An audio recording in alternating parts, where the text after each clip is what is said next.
Thanks for choosing the news to be informed in Africa and the world. Liberia has reopened its international airport after it closed due to the ongoing coronavirus pandemic. The airport reopened over the weekend with the first plane arriving the following day, a Brussels airline flight carrying 55 passengers. The Liberian government has put in place a rigid health protocol to screen passengers coming into the country that includes testing and mobile app monitoring.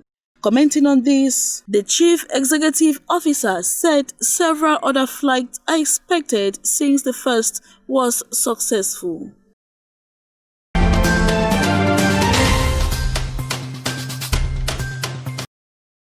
In Lesotho, former First Lady who was charged with the murder of her husband's estranged wife was granted bail after spending 3 weeks in prison. She was controversially freed on bail of $57, but the decision was revoked and she returned to jail on June 3. On Monday, the High Court judge approved the bail on certain conditions, which has not yet been revealed. Charged with orchestrating the shooting of Lipolelo Tabane, police have also charged her for the attempted murder of the latter's friend who was wounded during the attack.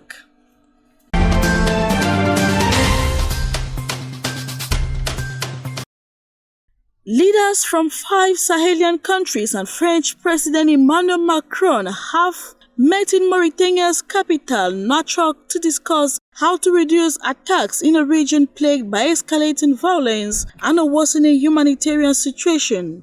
Speaking at the end of the summit, Macron said the change in tactics had yielded spectacular results and shifted the dynamic in the conflict. The one-day summit in Mauritania's capital gathered the presidents of Burkina Faso, Chad, Mali, Mauritania, and Niger, as well as France.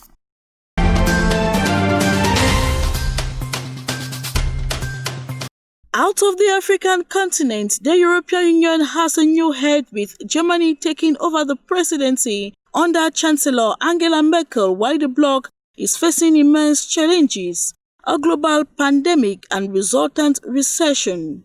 Germany's presidency comes as its leader, Angela Merkel, the EU's longest-serving current head of state, is expected to leave office next year.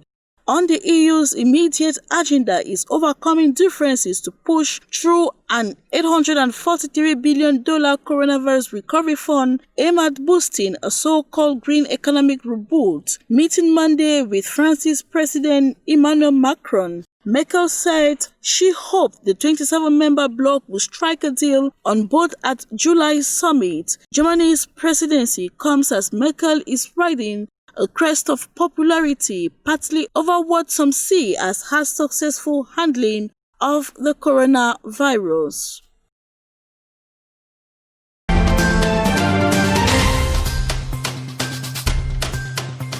And as the US tries to rally support to extend UN arms embargo on Iran, its top representative at the United Nations Security Council said the preservation of its nuclear accord with world powers depends on the scheduled end in October. His comment came after U.S. Secretary of State Mike Pompeo urged the UN body to extend the embargo on Iran.